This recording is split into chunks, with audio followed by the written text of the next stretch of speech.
Yolk is back. Yolk is back. Yolk is back. Yolk is back. Generation next. Yolk is back. Yolk is back. Welcome to Yolk. Yolk is back. So what I'm making is I'm going to make my father's recipe Dan Dan Mian, which he brought from Taiwan. So it was something that's passed down to him, and so he's no longer with us. He passed away in 2010. So one of the ways I remember him is to have this on the menu, and to something that as I grew up, I used to serve my friends, and they loved it. So I said one day if I have a place of my own, I was going to serve this noodle. So I don't know how he would feel today, knowing that I was selling his noodles, but I think he would be proud. He was looking from, above.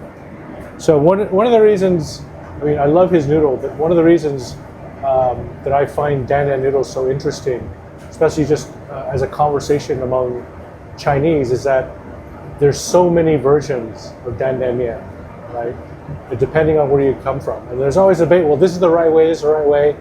And one time I heard on another podcast, is that, whatever you grew up with is the right way, because everyone has that one. And so this is my way, and the way he does it, my dad has done it, is different than how others, because it's drier. In Taiwan, most Dan Dan mian, a lot of them are in a little bit of soup or broth, and it also has pork, ground pork, or some kind of meat in it. I don't. Mine's completely vegan. So I have the sauce and the turnip and the pickle, but it's fairly dry. It's in a creamy sauce. The other difference between this one, which would be different, which is my version, this is kind of how I changed it from my dad's version, is another common thing for Dan Dan mian is peanuts. So my daughter is allergic to peanuts. So I had to find a way to recreate the same texture and flavor as peanut butter. So I had substitute with what is essentially Chinese tahini to make the same sort of nutty, sweety flavor.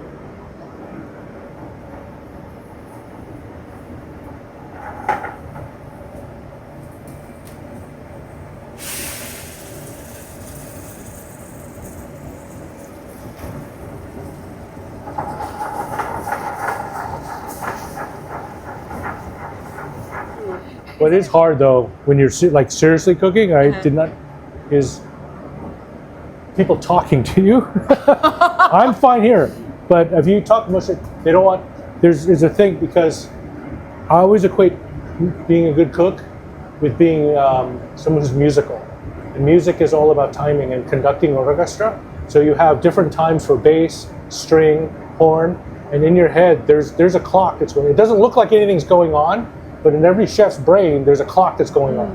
Something's going on back here, something's going on here. Yeah. And so when people talk, that isn't like one of the band members, it's actually throwing the clock off. Would you say this is one of the few places you would be multitasking, or is it multitasking frequently? You mean in the kitchen in general? Always. It's always kind of multitasking. In fact, one of the hardest jobs in the kitchen is expediter, what they call an expo, which is they conduct the timing of when everything gets fired. And so that is ultimately multitasking, because they have to see the orders that come through, and they have to, because each order is different, right? They come in at a certain time, certain type of dish, certain number of dishes, whether they're in a rush, they want to relax. That expediter has to have all that in their brain to know when to do what. So, How do you like? I don't know how many times people ask you this, but how do you like The Bear? Are you a fan? Bear? I'm sure it's a great show. I've seen half of the first episode. I don't watch it because when people ask me that, I would say it's probably the same as asking an ER doctor after work, do they go home and watch more ER doctor? I don't think so. Yeah. That's true. My husband's a nurse, and he doesn't watch He's a medical nurse? drama. Does he work in the ER? Or? No, he just doesn't watch medical drama because he's in the hospital all the time. It's too much, Yeah. right? And they take creative license. So if it's level 10 here, you go home and it's probably level 15. It's or Yeah. 11, you know. Yeah. So it's too much.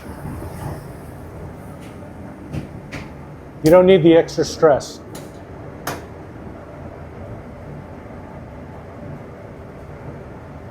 Wow. So there's no like all the ingredients are so simple. It's pretty simple. Well, yeah, we'd broken it down so that there's a few steps.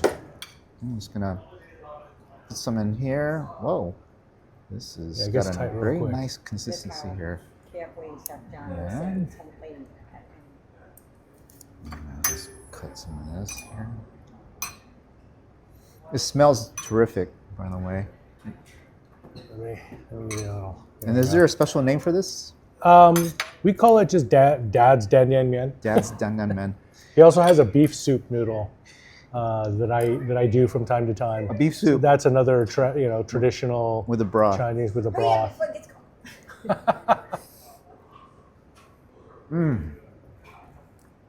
Now, It's got a little bit of kick to it too.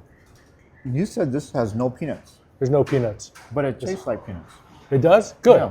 So I've achieved the desired effect. This is I amazing. played around with it to essentially it just replace it with a Chinese tahini, Okay. But yeah, I can taste the little kick right now, the kick, right? It comes in a little after. So if you had kids, they can eat it, but you got to warn them. You got to warn them, or you just start them way early to train them. Yeah. Right. I learned the spice level is all based on training. They I won't have know any different. I have a 12-year-old. She would love this because she likes a little bit of kick. Little kick. Yeah. Yeah. I dialed it down from my dad's recipe. Right. He was he smoked and he drank, so the older he got, his taste buds needed Right. more of a kick. So his got to a point where it was sweat level. As they do. It's the one thing I'll tell you. Chefs after a while get tired of their own cooking, but this is the one thing that when I come in and I want something to eat here, I'll consistently get. Just because it's my dad's. Huh? Do you use guinea pigs at all? No, it would if I did I wouldn't tell you, but it's illegal in this country. No, I mean, Oh, that's another thing about this dish. I forgot to tell you. No, I was just wondering if you had your family try your meal entrees first and then go from there. I'm sorry. Sorry. Yeah. You I wanted to see if when you started, did you try cooking it for your family first as a gauge? Yeah. So this one, I definitely I cooked Larry. I cooked this noodle for my friends first because I had this when I was in school. When I went to college, my dad would make a big batch for me, and I actually take it to college and go back and make noodles. I would put it on dumplings. So I already had one test group out of the way. Sacrifice Then the friends first. yeah, That's a good idea. then when I got married, so then I introduced it to my wife, and then ultimately the kids. I guess maybe I would stay out of trouble, but about girlfriends and stuff. That's a yeah, litmus stay on top test. of that. You better like this noodle or it's I over. will take over right? camera. Okay. All right. We're using this, right? Yes, we are. Okay. Yeah. Yeah, I don't know about you guys, but I think every Asian household probably has a drawer full of like McDonald's sauces. McDonald's sauce, Right. ketchup. Ketchup. Ketchup. I personally like the hot mustard because I'll have some chicken fillets at home and I'll dip that in that sauce at home. With a sweet and sour. You know what else is in that drawer? My grandpa. They used to take those McDonald's coffee stirrers with the little M, Oh, the yeah. white stick. Oh yeah. He used to grab a bunch and just have the sticks so they could have it at home to use the sticks. With the M on the With the little M on it. exactly. Yeah, I think they still have it. Yep. Yeah, because coffee is a big thing at McDonald's. Right. Right. Right. It has very good quality, but in terms of just like my grandfather, who immigrated here, that was their local meeting place for his cronies was McDonald's, and they all get a coffee and an egg McMuffin and go blow a few hundred bucks on mahjong at night. And hang out there all day. And hang out there all day. Yeah.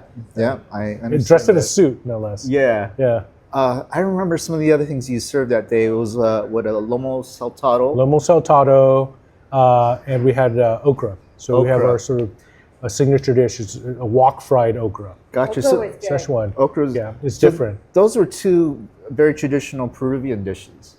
Yeah, the lomo is a traditional Peruvian dish. The okra actually was my wife's creation. She's Chinese Peruvian. Okay. She loves okra, but the one thing she doesn't like, and I think you'll hear a lot of people say, is that there's usually this accompanying slime with okra. Yeah. And it's largely how they cook it. Yeah. So she came up with this method of just hitting it with high heat. And since we have a wok, she's like, hey, we can do it here. Right. And with a bit of Szechuan pepper and salt. Okay. It's a very simple treatment, Yeah. but the hot heat just basically gets a nice burn, gets an aroma, but it also takes care of the slime. Okay. It cauterizes the wound, if you will.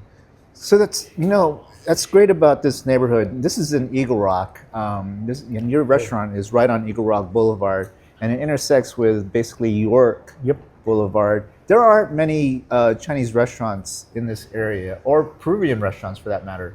There are a few. They're kind of tucked away, but there's what's definitely is there's none that do both. Yeah, exactly. Right, and I think, it wasn't any sort of strategic thing on our part. It's just that it just reflects what our family is. Right. So my wife is from Hong Kong, then Peru. Her father was from Peru, and then my parents were from China to Taiwan. And so what we featured was essentially all of our family dishes. The first round, and we have way more that we want to introduce. That was Chinese Peruvian. So a lot of people do ask us, why Chinese Peruvian? Is it fused? Did you decide to fuse it? Well, Peruvian food's already been fused by the Chinese immigrants that went there, and it's also fused because it reflects our family. Okay. So there was no other kind of, like I said, strategic thinking in terms of why we targeted this particular cuisine. Right. Yeah. So I did a little research, and I found out Chifa is actually a very common It is. name in Peru, right? Yep. There are actually like some 6,000 Chifa restaurants in the capital Exactly. city of Lima. Yeah, and another bit of the history for our restaurant is our matriarch, Popo Wendy. She's my wife's and my brother-in-law's mother. So she was raised in Zhongshan, China, but then went to Peru when she married my wife's father, and she opened a chifa. Okay. So a chifa is, like you said, a general term for Chinese restaurant, but in Peru, it's strictly Chinese restaurant. Right. It's what you would find, in the 626 here. Some say some of them would even be close to like a panda type level.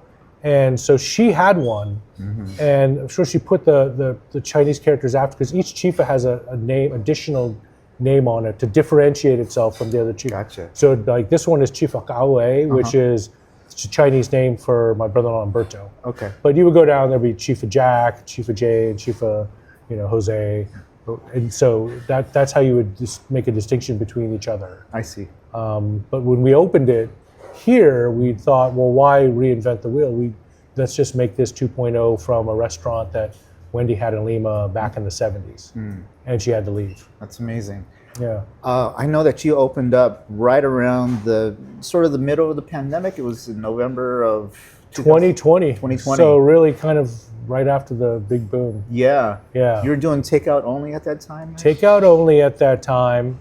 And then when they started to, relax, Yeah. the rules, they were kind of strict in that if you were indoors, no one could be within 8 feet of each other. Yeah. And so we're not a large restaurant. If you do the math, that's like 4 people in here. So it just, economically, it didn't work out. So it just, to go seemed to make the only sense. Right. Until then they decided to open the patio, the Gotcha. outdoors. So, and that's been, Were you scared of, of the business you know what? at that time? I mean, no, because the only way was to move forward. We couldn't, and the timing of which, I mean, it's a bit of a double-edged sword. Did it stink for the economy and everyone else that this was, they locked us down here? Yes, but at the same time, we hadn't opened yet, right? And in hindsight, if we had gone full gangbusters, had a full staff, and had everything opened, and then had to retrench. Yeah. That's almost more painful, laying Right. people off. Right. The overhead. Which everyone all that else stuff. everyone else had to do. And in our case, it kind of allowed us to make some mistakes early on under the guy, I mean, it allowed us to kind of walk before we had to run. Yeah. So that was the positive side of it. It was all unpredictable, but there was no choice. I mean, we just had to keep moving Right. forward. And eventually people would want to have to come back. You would hope there would be some sort of renaissance post-COVID. He's bringing his culinary skills here. We're gonna open lunch. Oh, he's gonna be working here. Yeah, because he had opened a few years back and sort of spread his own wings and created his own sort of coffee food empire. Nice. And so the lease ran up, and we said, why don't we just just consolidate, Nice. Who? right? Our oldest son Jared. Okay. Jared. Our oldest son Jared. My Yeah. older grandson. Oh, Yeah, my whole family love to cook. Yeah. We always cook together.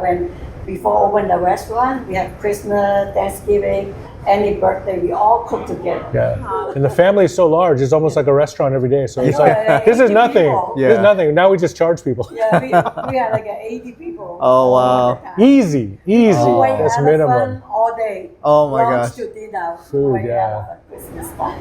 Yeah. That's amazing. Yeah, okay, enjoy. Okay, thank Thank you. you. is there a thing where you guys have a voting for when your kids? Mom's in charge. Do we vote? No. I would say democratic, but it's a very collaborative environment. I think that it's very important for us in our cultures to have a team environment.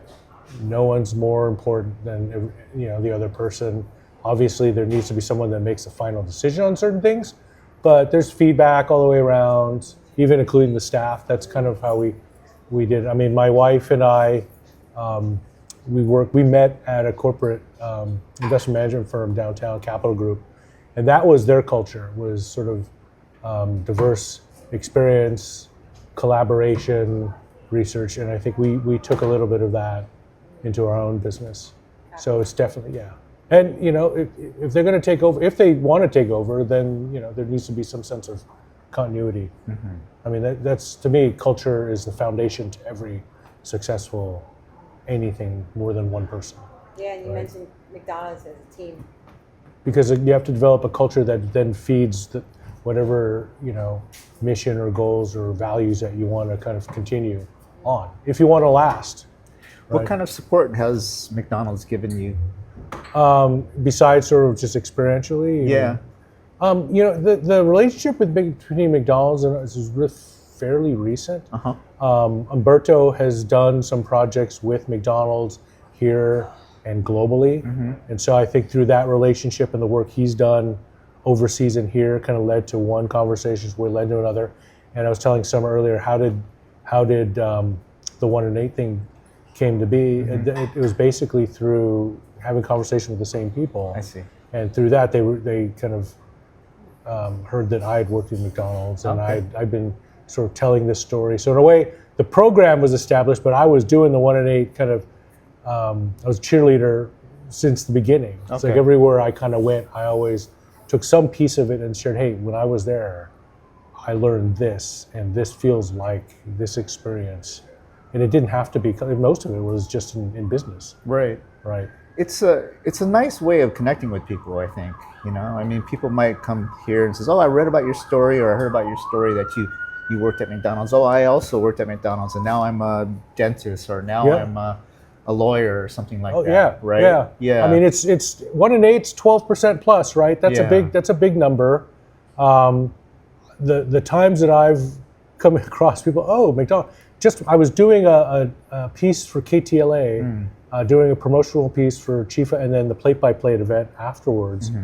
And I brought up the 1 and 8, and the newscaster that was next to me was also 1 and 8. So he's like, oh, me too. Wow. So, and that was like, it almost looked like it was planned, but it was Yeah. great. And I said, well, look, I'm here. Look, you're doing. We're all doing great, right? Yeah, exactly. So it is. It's a good relationship building thing. Now, you've also done some other things besides restaurant business, right? Yeah, absolutely. So starting at McDonald's, afterwards, I went to college. I went to UC Irvine, and then during school, I had a couple of jobs. I went into work for a real estate developer. So working on the development side, it may sound too lofty. I was essentially moving contracts and plans for them, like delivering. And then I did property management.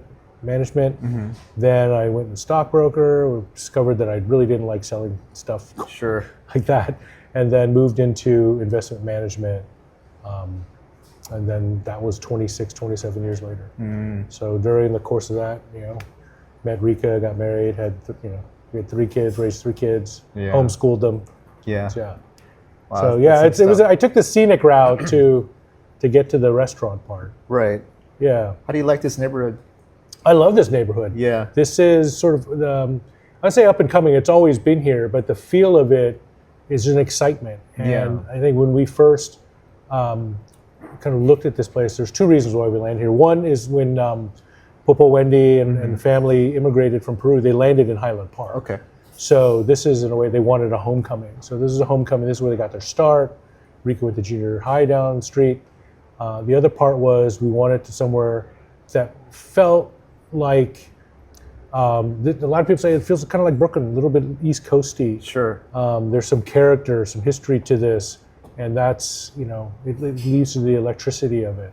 And now it's, the artists have started to come here, a lot of the creatives, and so it's kind of growing in young families. And then a lot of the historical, families and groups are still here too. So it's a big melting pot. You can see, Yeah. the different Yeah, if you go up families to in here. like Colorado Boulevard, there's a lot of growing businesses up there. Yep. If you go down to York, there's a lot of nice businesses up here. And even Eagle Rock Boulevard is sort of developing. It's developing, yeah. Yeah. When I think my wife was growing up, it was a bit of a rougher time. But you also people like, I haven't heard of Eagle Rock. Well, it's conveniently sandwiched between Glendale and Pasadena and Highland Park.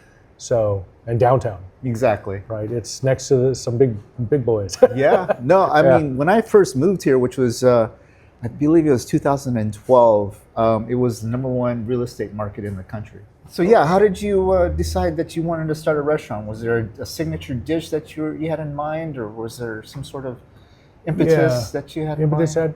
Well, as you we talked to Popo Wendy, food is a big part of our family. So every occasion, almost every week, we were cooking on a large scale already. And so in our brains, making that leap was essentially just formalizing what we were already doing. She comes from a formal restaurant background, so we had some foundation. But the real brainchild, when the light bulb actually went off, I think was just planets had aligned between myself, Rika, and Umberto.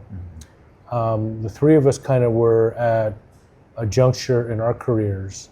So I was in investment management still. Rika had left the investment management firm and formed her own real estate investment and financial planning office. And then Umberto, who had already been well established in the fashion world, all kind of got this itch saying, I would like to do something a little bit different. We had this itch, do something creative. So for me, I had already had enough of the corporate world. I'm a creative person by nature. I was able to sort of use some of it in that world, but I was done. Yeah. So I told Rika and Umberto always wanted to do a home food thing. He always wanted to have some sort of food in his stores. Sure. So they said, okay, let's do the restaurant. Yeah. And Rika started. He goes, all right, I'll look for a place. Who's going to do the food? And so they just said, well, you got to do something, my friend, right? So I said, I can't just sit there and eat. Yeah, exactly. So since I was already kind of doing the food, I had taken the mantle, taken the baton from Wendy. They said, okay, you're in charge of food. And so I think the time that all 3 of us said, let's do this. Yeah. And then we said, and let's just name it Chifa. Let's just have this continuity going and just serve. Let's look at everything that we've served for generations. We love it. It's it's tested. We've served it, we've catered it everywhere. Everyone loves it. So let's just do that. I've seen a lot of good reviews online. How's the response that you've heard? People love it. I think I'm always, reading reviews is always, Yeah. you read enough to learn something, but then you always kind of have to realize, like with art, people, like some people love it and some people they need something different. Sure. But I think the response has been fantastic locally. It's still, again, one of the effects of COVID is that it's taken time to get Sure. word out. We were very fortunate, and I was very surprised to get the Bib Gourmand within the first 6 months. So I think Michelin helped put us kind of on the map. Yeah, So I think all of those really are impressive. really good signs. And like you said, hopefully we're offering something that they don't find a lot of, or something they feel like they're coming to our house for dinner. We're serving a menu that is delicious, eclectic, but rooted in tradition. I think that kind of all lends to sort of, I think, what people really enjoy here. Right. And we are here, Steve, My wife's here, Popo's here, I'm here. Where they come, you've come a long way. I hear you have merch. You have merch here? We have merch. You have From the merch? beginning, yeah. Yeah. If Umberto Leone is involved, we are selling stuff. So, and he's designed some fantastic stuff. He designed the dining room, and I think really, if there's anything you see you like, it's for sale. The silverware is for sale. That's amazing. We have hoodies, we have clothing. He created the wallpaper, which is one single print wallpaper through his work with Calico, and so it's called Heartwood. He created it, so that's for sale. I like the building color. Yeah. The building color, which is a combination of what we think is like traditional Asian kind of Latin colors. Like we went to Cuba and to Macau, where it's heavily Portuguese, and there was a lot of this color. And it's Chinese jade, but it also was very close to what was the business here before when we took over the building, which was a pet grooming place. Okay. So they had a similar color. So we were like, if we kept this color, I think everyone remembers it this color. Right. It's very noticeable, stands out. But it's, I think Umberto's always been a trendsetter. So we've seen this pattern, and we've gone to Melrose, and we've seen new restaurants paint this color. So at first we thought, okay, it's a unique color, will be different. Thank you very much for Yeah, joining that us was on okay. the Thank OG you. Yoke Generation Next podcast. Thank you very much for sharing your food. No, thank you. And the experience that you've had. This is very enjoyable. I can't wait to come here with my family because we're here in Eagle Rock like seriously twice a week at least. So Well, yeah, please. we'll definitely be here. love to have Probably you. next week. We'll probably be here next week. So again, thank you very much for sharing your experience, and we'll see you next time on the podcast. Well, thank you. Thank you for letting me jabber on, and welcome into our house. Stay tuned for the next episode. Pop the yolk and spread the love. Yolk is